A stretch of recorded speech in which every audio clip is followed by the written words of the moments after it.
Mumbai Indians छोड़ेंगे, कप्तान sky 30 crore की नई डील आई। तो भैया टीम इंडिया के नए T20 कप्तान सूर्य कुमार यादव के दोनों हाथों में बड़े शानदार दो लड्डू आ चुके हैं। एक तरफ उनको टीम इंडिया की T20 की कप्तानी मिल गई है और दूसरे हाथ में उनके पास 30 करोड़ की एक नई डील एक फ्रेंचाइजी से आ चुकी है। कौन सी नई टीम है जिसमें आपको सूर्य कुमार यादव आईपीएल 2025 में खेलते हुए नजर आ सकते हैं, तो आपको इस रिपोर्ट में फाइनल बताते हैं। तो देखिए, स्काई बने इंडिया के नए T20 कप्तान। स्काई का प्रमोशन हुआ T20 वर्ल्ड कप के बाद और हार्दिक को नहीं, सूर्य कुमार यादव को इंडिया का नया T20 कप्तान बनाया गया। स्काई को मिली इंडिया की कप्तानी करना और परमानेंट कप्तान बनना अपने आप में एक बड़ी जिम्मेदारी होती है और इज्जत की बात होती है, बहुत बड़ी चीज है। और अब वो स्काई को मिल चुकी है। 2026 वर्ल्ड कप तक स्काई रहेंगे कप्तान, यानी कि कंफर्म है 2026 T20 वर्ल्ड कप जो है तब तक सूर्य कुमार यादव कप्तान रहेंगे। एमआई में स्काई को बड़ी जिम्मेदारी नहीं, और साथ ही बात यह भी है कि मुंबई इंडियंस में सूर्य कुमार यादव के पास कोई बड़ी जिम्मेदारी नहीं है। एमआई चाहती तो रोहित के बाद सूर्य कुमार यादव को कप्तान बना सकती थी, लेकिन उन्होंने स्काई की इज्जत नहीं की। वो हार्दिक को लाए, हार्दिक को कप्तान बनाया और स्काई को हटाया, उस रेस से ही हटा दिया। तो ऐसे में उनके पास कोई बड़ी जिम्मेदारी नहीं है एमआई में। हार्दिक पांड्या हैं एमआई के कप्तान, ये क्लियर है हमें। उन्होंने आईपीएल 2024 में कप्तानी की, आईपीएल 2025 में भी हार्दिक ही कप्तान। और मुंबई इंडियंस से क्लियर हो चुका है कि अगले साल जो आईपीएल है उसमें भी हार्दिक पांड्या ही एमआई के कप्तान रहेंगे। केकेआर से स्काई को मिला है ऑफर। तो जब भाई एमआई अगले साल भी स्काई को कुछ नहीं देने वाली, तो अब आपको बता दें कि सूत्रों से खबर मिली है कि केकेआर से स्काई को एक बड़ा ऑफर, बिग ऑफर, धमाकेदार ऑफर मिला है। यह ऑफर उनको पिछले साल आईपीएल 2024 के लिए मिला था और अब एक बार फिर केकेआर स्काई के पास गई है और उन्हें कहा है कि स्काई आ जाओ, हमारे कप्तान बन जाओ। क्योंकि मैं आपको बता दूं, स्काई को केकेआर में कप्तानी का ऑफर है, सिर्फ खेलने का एज अ बैट्समैन नहीं। उन्होंने कहा है आओ और कप्तान बन जाओ और इस टीम को आगे लेकर जाओ।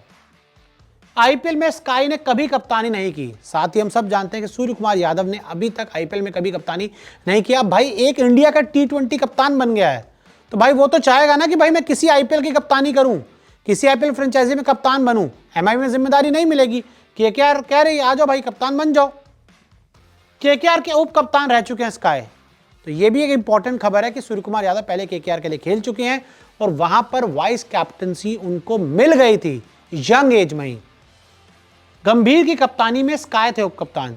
जब गौतम गंभीर इस टीम के कप्तान थे तो सूर्य कुमार यादव उप कप्तान थे, और जब गौतम गंभीर आईपीएल 2024 से पहले केकेआर गए तो तभी आवाजों में ये स्काई को कहा गया था कि स्काई आ जाओ, लेकिन स्काई ने तब मना कर दिया था। लेकिन अब स्काई T20 कप्तान है, उनका कद इंडियन क्रिकेट में बहुत बढ़ चुका है। केकेआर भी चाहेगी कि स्काई आ जाए क्योंकि उनके अच्छे रिश्ते हैं, तो ऐसे में कुछ भी हो सकता है। श्रेयस अय्यर डीसी के कप्तान बन सकते हैं।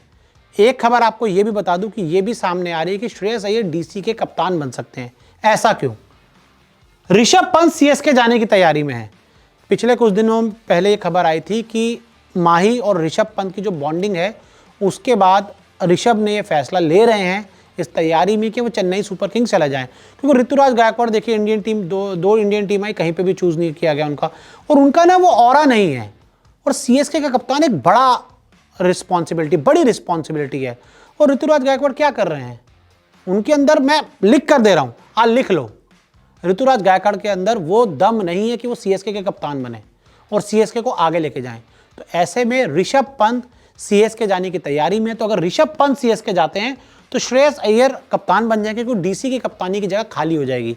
ऐसे में मैं आपको बड़ा सिंपल समझा दूं, तो पंत गए तो श्रेयस अय्यर डीसी में आ जाएंगे, पंत सीएसके में जाएंगे, केकेआर के कप्तान श्रेयस अय्यर डीसी में आएंगे, और केकेआर में जो कप्तानी की खाली जगह है उसको हमारे भाई सूर्य कुमार यादव आसानी से भर देंगे। और मैं आपको बता दूं, श्रेयस अय्यर पहले भी कप्तानी कर चुके हैं डीसी की, और उनकी ही कप्तानी में मुझे याद है डीसी को उन्होंने प्लेऑफ्स में पहुंचाया था।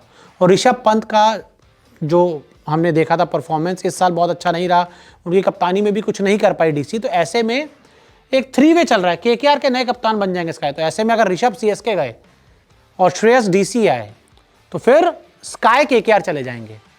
और ऐसा हो सकता है, 101% हो सकता है। और ये सारी चीज़ों पे बातचीत भी शुरू हो चुकी है, मैं आपको बता दूं, कुछ दिनों में आपके पास खबर भी आ जाएगी। और अगर ऐसा होता है तो स्काई को आसानी से 30 करोड़ मिलेंगे।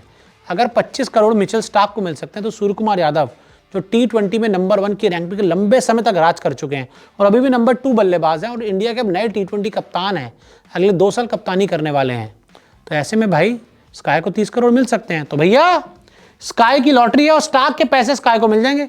स्टार्क को 25 करोड़ के आसपास मिले थे, स्टार्क हट जाएंगे अगले सीजन के लिए और आसानी से स्काई को वो पैसे मिल जाएंगे, थोड़े बढ़ाकर और पैसे मिल जाएंगे। तो ऐसे में इस समय अगर आप सूर्य कुमार यादव हैं तो आपके दोनों हाथों में लड्डू है, एक में टीम इंडिया की कप्तानी और दूसरा केकेआर का कप्तान बनने का ऑफर और साथ ही उस ऑफर के साथ 30 करोड़ की डील।